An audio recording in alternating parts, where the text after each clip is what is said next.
escape the storm. She ran in, but stiffened when she saw a human. The crimson lightning split the sky like angry claws, each bolt carrying enough energy to vaporize a small moon. Zara's ship bucked and rolled as another wave of the storm's fury crashed against her shields. The Kytherian scout vessel, once her pride and joy, now groaned under the assault of the maelstrom of Kepler 442b. She had been running for 3 cycles now. The hegemony's hunters were relentless, their biomechanical ships designed specifically to track her species' unique neural signatures. Her crime? Refusing to surrender the coordinates to her people's last sanctuary world. The hegemony had already consumed 17 Kytherian colonies, strip mining their consciousness for data while leaving empty husks behind. Warning, hull integrity at 62%. Her ship's AI announced in its melodic tone. Recommend immediate course correction. Zara's 4 arms danced across the control surfaces, her elongated fingers adjusting power distribution with practiced efficiency. Her people were natural pilots, their multi-limbed physiology and enhanced spatial awareness making them invaluable navigators. That same talent had made them targets when the hegemony decided organic minds were more efficient than artificial ones for certain calculations. The storm ahead was a nightmare of raw energy and twisted space-time. Ships that entered the maelstrom were never seen again. The phenomenon had been studied for decades, but its interior remained a mystery. Some theorized it was a failed attempt at faster-than-light travel. Others believed it was a natural cosmic anomaly. All agreed it was death to approach. Behind her, the sleek forms of 3 hegemony interceptors cut through space like silver needles. Their hulls gleamed with bioluminescent patterns, marking them as living ships grown rather than built. Each one was twice the size of her scout, armed with weapons that could tear apart matter at the molecular level. "This is Interceptor Prime," a cold voice crackled through her communications. "Kytherian vessel, you will submit to boarding. Your neural patterns are required by the collective. Compliance ensures minimal suffering." Zara's secondary hearts began beating faster, a sign of extreme stress in her species. The hegemony didn't lie about minimal suffering. They had perfected the art of consciousness extraction, keeping their victims aware throughout the process. She had seen the aftermath on Kythera Prime before the evacuation. Thousands of her people, their minds hollowed out, but their bodies kept alive as living computers. Another barrage of crimson lightning erupted from the maelstrom. The energy readings were off every scale she knew. Whatever was inside that storm generated more power than most stars. But it was her only chance. Hull integrity at 48%, the AI warned. Maelstrom entry is not recommended. Probability of survival approaches 0. "Better than the alternative," Zara muttered, her voice a harmonious whistle song in her native language. She pushed her engines to maximum burn, racing toward the wall of churning energy. The hegemony ships followed, but she could see them hesitating. Even they weren't foolish enough to enter the maelstrom willingly. "Kytherian, you are making a grave error," the Interceptor Prime transmitted. "The storm will destroy you. Surrender now and serve the greater good." The greater good. Zara had heard that phrase countless times since the hegemony's expansion began. They spoke of unity, of bringing order to the galaxy's chaos. In reality, they were parasites, consuming every unique species they encountered and incorporating their abilities into their collective consciousness. The first tendrils of the storm reached out to caress her ship. Energy readings spiked as reality itself began to bend around her. Space twisted in ways that hurt to look at directly, colors that had no names dancing across her view screen. Hull integrity at 31% and falling rapidly, the AI announced with what almost sounded like concern. Behind her, the hegemony ships had stopped their pursuit. They hung in space like predators at the edge of a cliff, watching their prey throw itself into an abyss. She could imagine their satisfaction. If the storm didn't kill her, they would still have accomplished their goal. One more Kytherian removed from the galaxy. The ship shook violently as it crossed the threshold. Every alarm in the cockpit screamed warnings. The hull plating began to glow cherry red as exotic energies played across the surface. Through the chaos, Zara thought she glimpsed something impossible. structures in the storm, geometric shapes that shouldn't exist in the maelstrom of destruction. Warning, multiple hull breaches detected. Emergency systems engaged. Atmosphere began venting from a dozen microfractures. Zara's breathing apparatus sealed automatically, but she could feel the cold of space creeping in. Her four arms moved desperately across the controls, trying to maintain some semblance of stability as the storm tossed her ship like a child's toy. Then she saw it.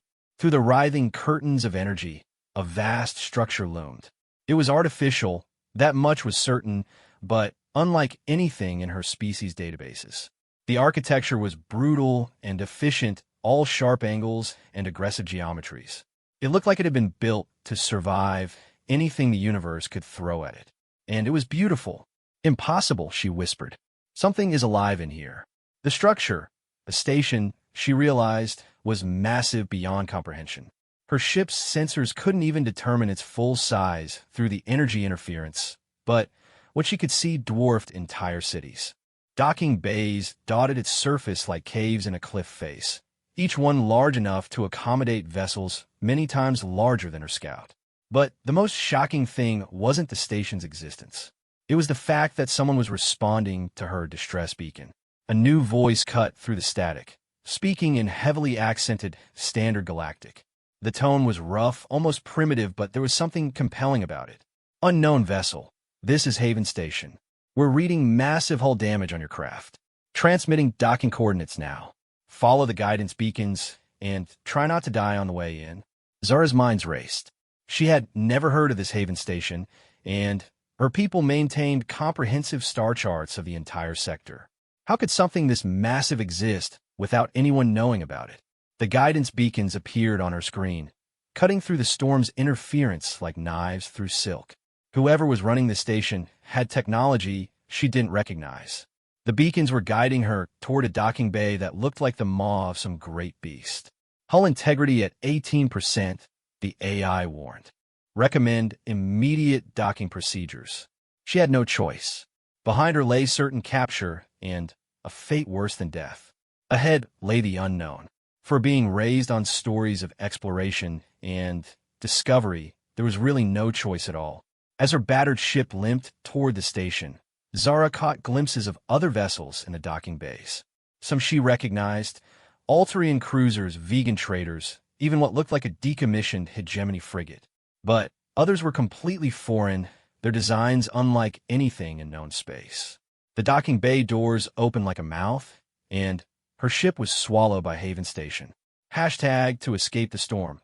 She ran in, but stiffened when she saw a human. Part 2 of the docking bay was a marvel of engineering that defied everything Zara knew about physics. Gravity plating kept her ship oriented correctly despite the storm raging outside, while force fields sealed the bay from the chaos beyond. The air was breathable. Her ship's sensors confirmed it was a standard nitrogen-oxygen mix that would support most known species. But it was the smell that caught her attention first. As the docking clamps secured her damaged vessel, Zara's sensitive olfactory organs detected something unusual.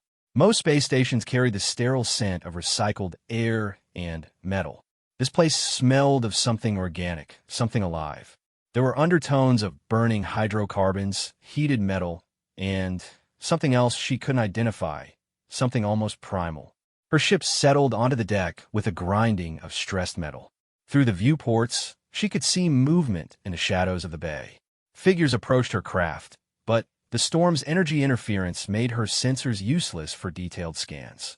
Unknown vessel, please exit your craft slowly. The rough voice from before came through her communications. We're showing you've got atmospheric breaches, but our force field should keep you stable. Welcome to Haven Station, the galaxy's premier refuge for the desperate and stupid. There was something oddly comforting about the voice's blunt honesty. Most space stations would have demanded payment up front or immediately transferred her to the nearest authority. These people, whoever they were, had simply offered sanctuary. Zara gathered her survival gear and personal effects before making her way to the airlock. Her four arms moved efficiently, securing the few items that mattered to her. A quantum storage device containing her people's cultural archives, her grandmother's navigation tools, and a small crystal that held the encrypted coordinates to New Kythera. The airlock cycled, and she stepped into the docking bay. The gravity felt slightly heavier than standard, and the air carried that strange organic scent even stronger now. Emergency lighting cast long shadows across the deck, where she could see her ship was in worse condition than she'd thought. Entire sections of hull plating had been stripped away, revealing the delicate internal structures beneath. Footsteps echoed in the cavernous space, and Zara turned to see her rescuers approaching. The first was clearly Altarian, tall, pale, with the characteristic silver hair of her people. The second appeared to be vegan, his scaled hide showing the ritual scarification that marked him as a warrior caste member. But it was the third figure that made Zara's four hearts stop beating for a moment. It was human. She had heard stories, of course. Every spacefaring species had. Humans were legends, myths told around space port bars. They were supposed to be extinct, their homeworld destroyed in some ancient catastrophe. Yet here one stood, as real as the deck beneath her feet. The human was smaller than she'd expected, standing only slightly taller than her own modest height. Its hair was dark and seemed to absorb light rather than reflect it. But it was the eyes that caught her attention. They were a startling blue color, like the sky of her homeworld, and they held an intensity that made her nervous. Well, the human said, and she realized it had been the source of the rough voice. You look like you've had a bad day. Zara found herself unable to respond. In all her studies of xenobiology, she had never encountered detailed information about humans. They were always described in vague terms: bipedal, mammalian, technologically advanced. No one had mentioned how they moved with a predator's grace, or how their eyes seemed to catalog every detail of their surroundings. The Altarian stepped forward with a gentle smile. Forgive Captain Chen's manner of speaking. I am Dr. Elena Vasquez, the station's chief medical officer. This is Commander Thrak of the Vegan Defense Corps, and Captain Jean Shun of, well, it's complicated. Earth, the human said simply. Or what's left of it. Earth. Zara's translation matrix identified it as the human's homeworld, but, according to all records, that planet had been uninhabitable for over 3 centuries. How is this being here? How is alive? Commander Thrak's scales shifted to a neutral green, indicating calm assessment. You are Kytherian, he observed in his species' characteristic clicking speech. We have not seen your kind in this sector for many cycles. What brings you to the Maelstrom? The question broke through Zara's shock. Hegemony hunters, she managed to say, her voice translating into standard galactic through her throat implant. They have been pursuing me for 3 cycles.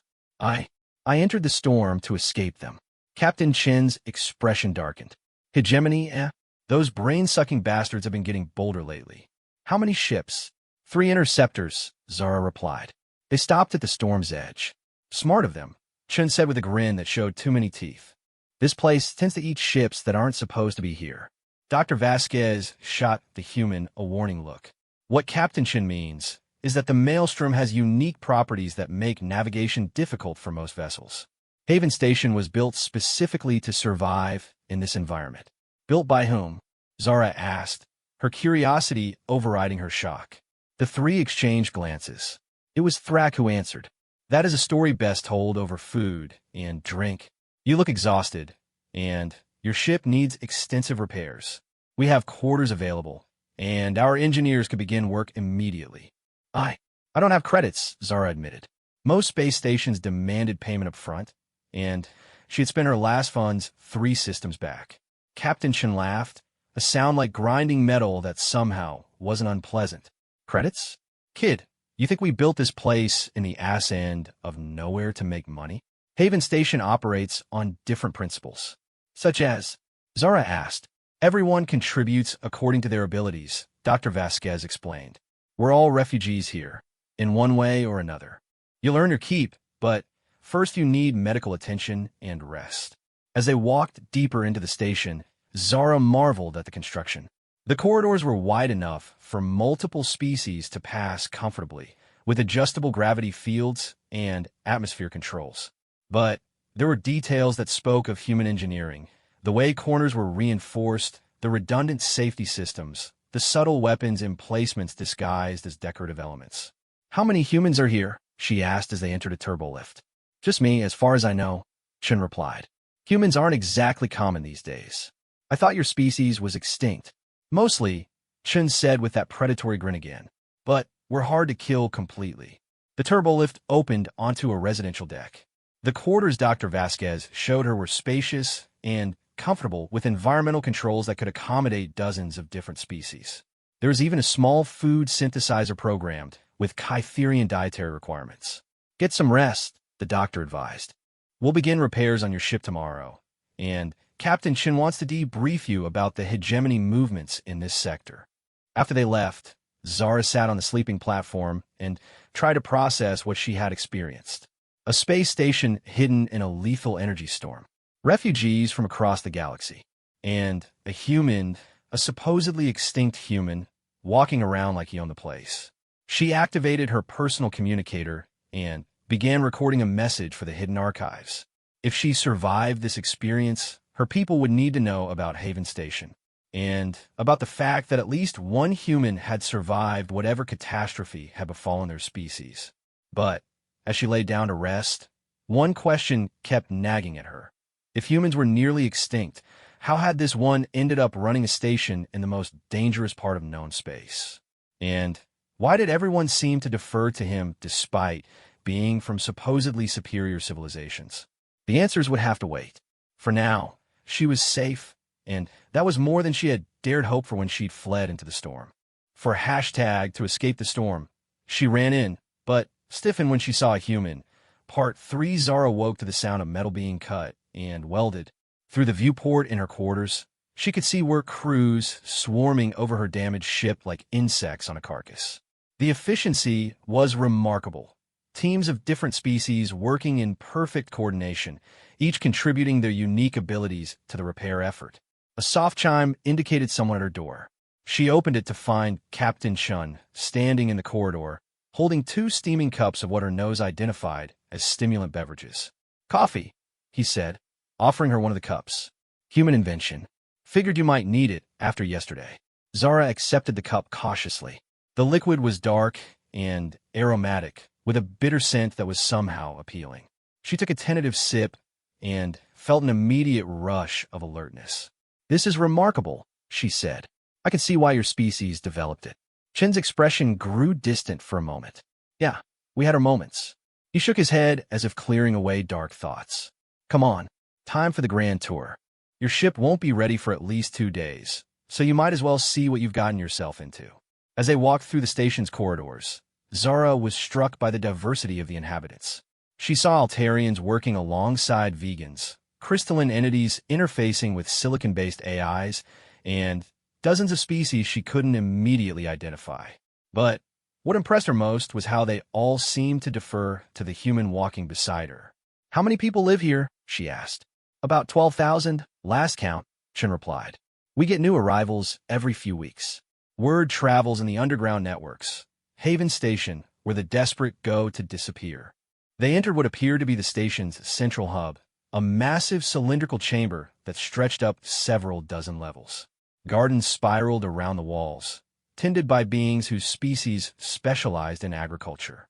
In the center, a holographic display showed the storm raging outside, its energy patterns mapped and analyzed in real time. This is incredible, Zara whispered. How long has this place existed? 15 years, standard galactic, Chen said. Built it from salvage and desperation, mostly. You built this. Zara couldn't hide her astonishment. By yourself. Chen laughed that grinding laugh again.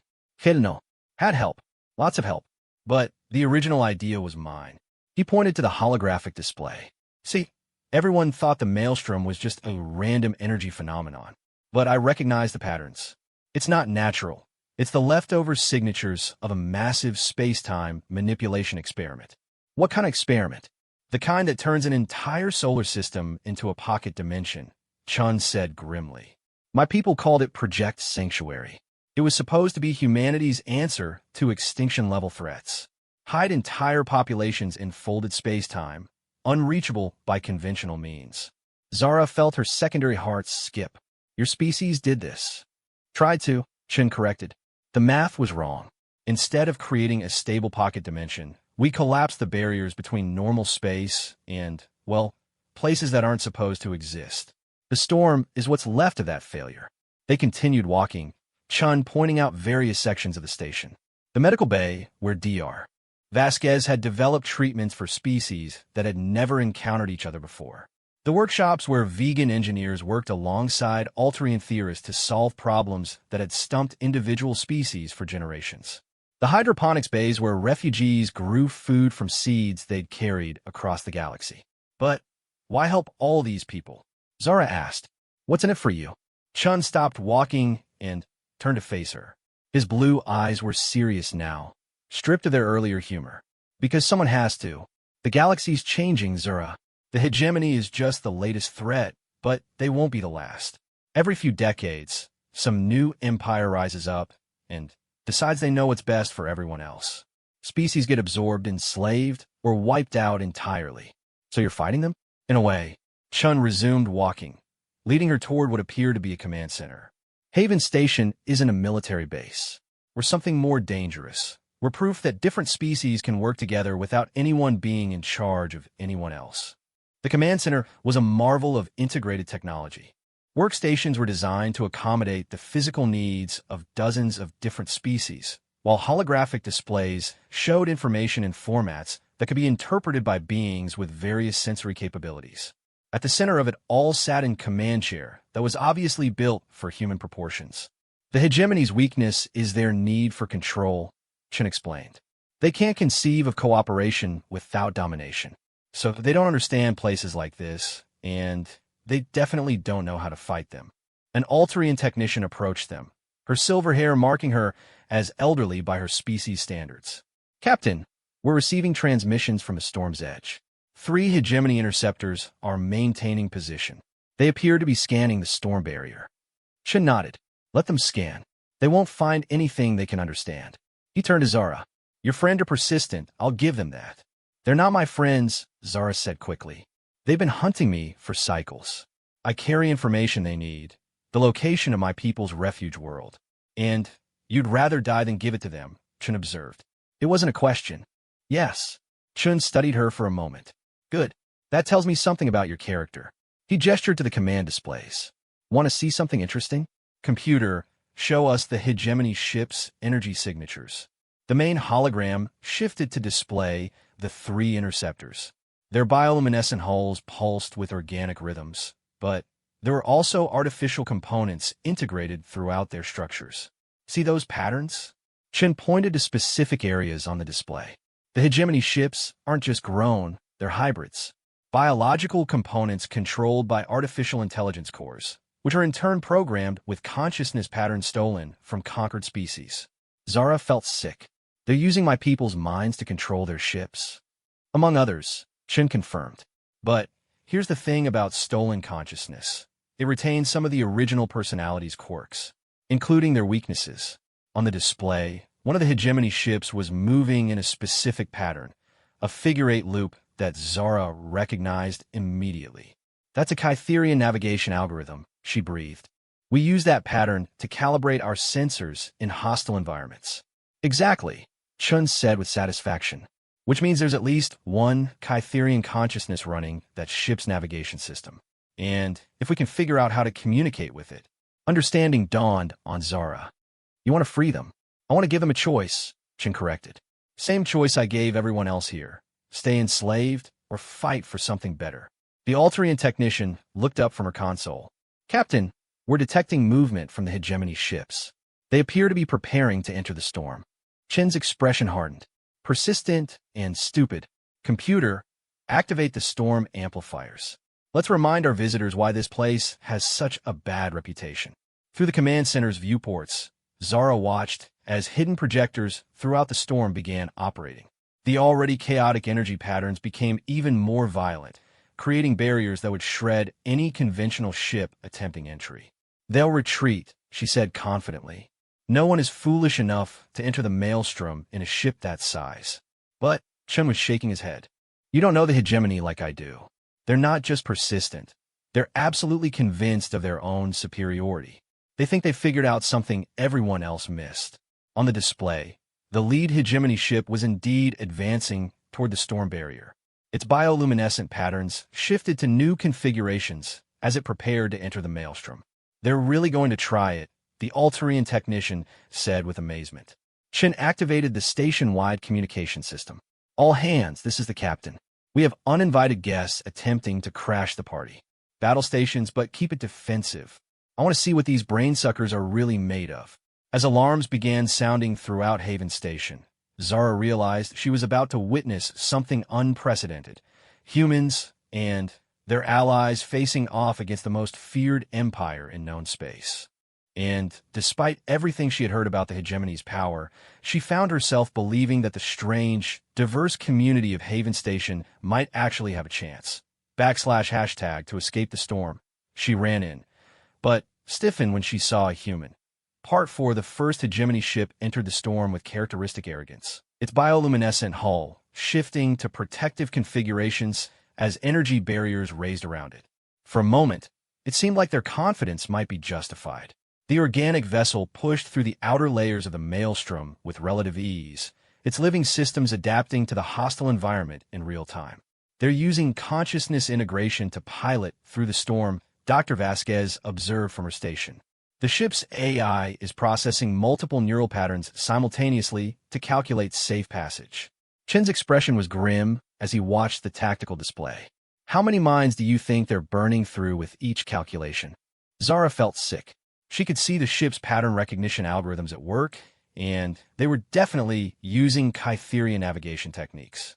Somewhere in that vessel, the stolen consciousness of her people was being forced to guide their own destroyers. "Captain," the Altarian technician called out, "the lead ship is approaching Sector 7. They'll be in weapons range in approximately 4 minutes. "Understood," Chen replied. He turned to address the command crew. "Remember, people, we're not trying to destroy them. We're trying to save whoever's trapped in those ships. Keep that in mind when you're selecting targets." The statement confused Zara. How could they possibly save consciousnesses that have been integrated into enemy ships? But Chen seemed confident, and everyone else appeared to understand the plan. "Zara," Chen said suddenly, "I need you at the communication station. If we're going to reach the Kytherian minds in that ship, we'll need someone who understands how your people think." She moved to the indicated console, her 4 arms naturally adapting to the control interface. The system was designed with remarkable flexibility, automatically adjusting to accommodate her physiology. Human engineering, she realized, but built with other species in mind. "What do you want me to do?" she asked. "When I give the signal, I want you to transmit directly to that ship using standard Kytherian greeting protocols. But not on normal frequencies. Use the emergency neural channels that your people use for ship-to-ship consciousness transfer." Zara's eyes widened. "Those channels are restricted. They're only used for transferring consciousness between vessels in emergency situations," Chen finished. "Exactly. We're going to give your people a way out of their prison." The lead hegemony ship had cleared the worst of the storm's outer barriers and was now approaching Haven Station's defensive perimeter. This close, Zara could see the awful beauty of its design. Organic curves that flowed like living tissue, punctuated by mechanical systems that pulsed with stolen life. "Incoming transmission from the hegemony vessel," another technician reported. "Put it through," Chen ordered. The main display flickered to show the bridge of the enemy ship. The commanding figure was something Zara had only seen in intelligence reports, a hegemony director, its original species long since obscured by cybernetic enhancement. What had once been a living being was now more machine than organism. Its consciousness expanded to control multiple ship functions simultaneously. "Haven Station," the director spoke in a voice like grinding gears. "You will surrender the Kytherian fugitive immediately. This vessel carries the authority of the collective. Compliance is mandatory." Chen stepped forward, his hands clasped behind his back in a gesture that somehow managed to be both relaxed and threatening. "This is Captain Shun of Haven Station. The individual you're looking for is under our protection. I suggest you withdraw before you experience what happens to uninvited guests in our neighborhood." The director's expression couldn't change, given the amount of mechanical augmentation, but there was a quality to its voice that suggested amusement. "You are human. We have studied your species extensively through the consciousness patterns we have acquired. You are prone to aggression and irrationality, but ultimately weak. Your homeworld lies in ruins because of these flaws. For a moment, the entire command center went silent. Zara saw something flicker across Chen's face. Pain, anger, and something else she couldn't identify. When he spoke again, his voice was very quiet. "You're right about the aggression part," he said. "But you're dead wrong about the weak part. Computer, transmit our credentials." The main display shifted to show a series of codes and authentication patterns. Zara didn't recognize the format, but she could see that they were definitely human in origin. The director studied them for several seconds before its expression changed to something that might have been surprise. "Impossible," it said. "Those are Earth Defense Force command codes. The Earth Defense Force was destroyed with the rest of your species' military structure." "Most of it," Chun agreed. "But not all. Computer, show our friend what's left of human space." A new hologram appeared, showing a three-dimensional star map. Most of the space that had once been controlled by humanity was marked in red, destroyed, conquered, or abandoned. But scattered throughout the map were small pockets of green, isolated systems that somehow still flew human colors. 12 colonies, Chun said conversationally. "That's what's left of humanity. 12 worlds with a combined population of about 50 million people. We're what you might call an endangered species." The director processed this information with mechanical precision. "Your point, human?" "My point," Chin said, and his voice took on an edge like sharpened steel, "is that endangered species tend to be extremely protective of their territory. And you just invaded mine." Without warning, the storm around Haven Station erupted in new patterns of energy. The chaotic maelstrom that had hidden the station suddenly revealed itself to be under control, its patterns guided by technology that made the hegemony ship's bioorganic systems look primitive by comparison. "What is this?" the director demanded as its ship was caught in a web of controlled energy. "Human engineering at its finest," Chin replied. "We didn't build Haven Station the maelstrom. We built the maelstrom around Haven Station. Every bit of energy in this storm is under our control." The hegemony ship tried to retreat, but the energy patterns shifted to block its escape. Not destructively, but with surgical precision that left the vessel trapped but unharmed. "Now," Chun continued, "let's discuss the terms of your surrender. Zara, begin transmission on the neural emergency frequencies." Zara's hands moved across the controls, broadcasting the standard Kytherian greeting protocol on channels that most species didn't even know existed. For a moment, nothing happened. Then, the hegemony ship's bioluminescent patterns began to flicker irregularly. "What are you doing to our systems?" the director demanded. "We're offering your prisoners a choice," Chin said.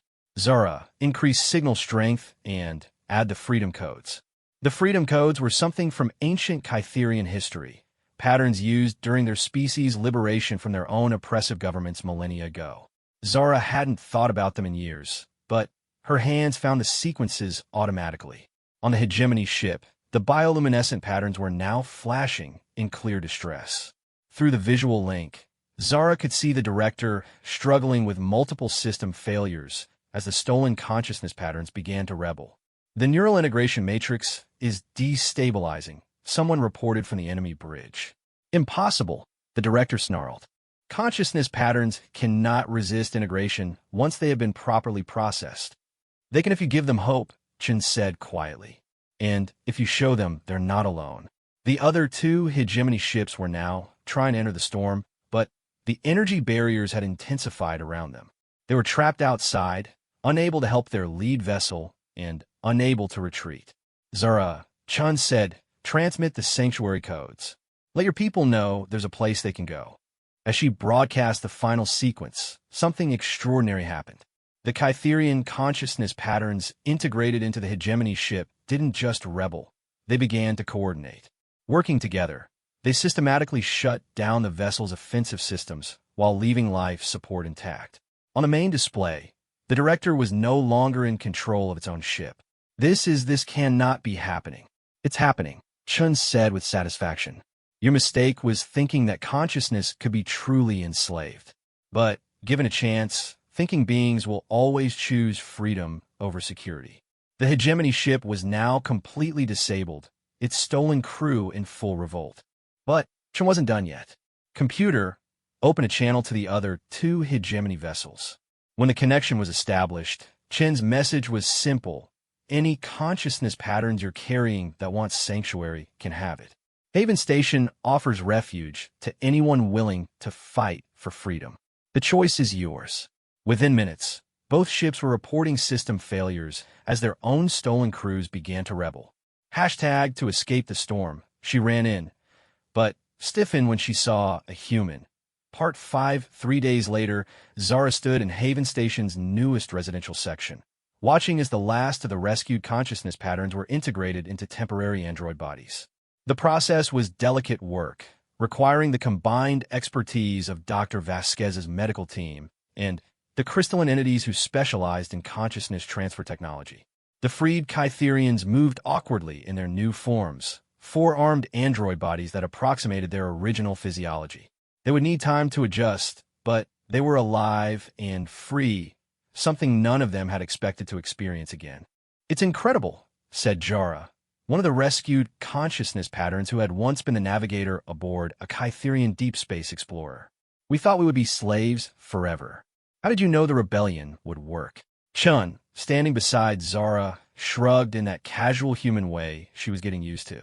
Consciousness patterns retain core personality traits even after forced integration.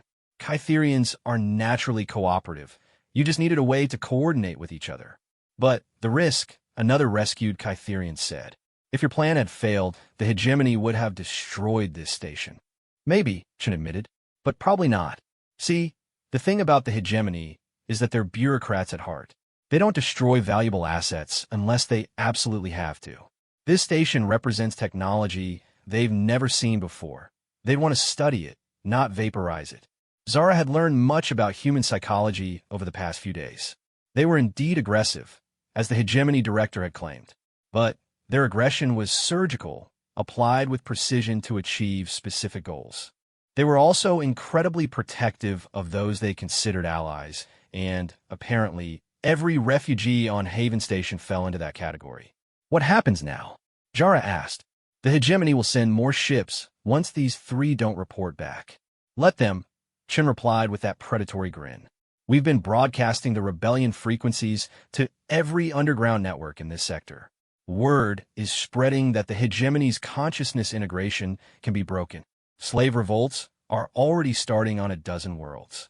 The implications were staggering. The hegemony's power was built on the premise that resistance was futile once integration had occurred. If that assumption proved false, their entire empire could collapse from within. "But you're human," one of the newer Kytherian refugees said, confusion evident in his translated voice. "Why do you care what happens to the rest of us? Your species is nearly extinct. Shouldn't you be focused on your own survival?" Chun was quiet for a moment, looking out through the station's viewports at the controlled chaos of the maelstrom. When he spoke, his voice carried a weight that Zara hadn't heard before. "My species made a lot of mistakes," he said. "We were aggressive, territorial, often too proud for our own good. But we also had some good ideas. One of them was that freedom isn't something you can hoard. You can't be truly free while others are enslaved, because the systems that enable slavery will eventually come for you too."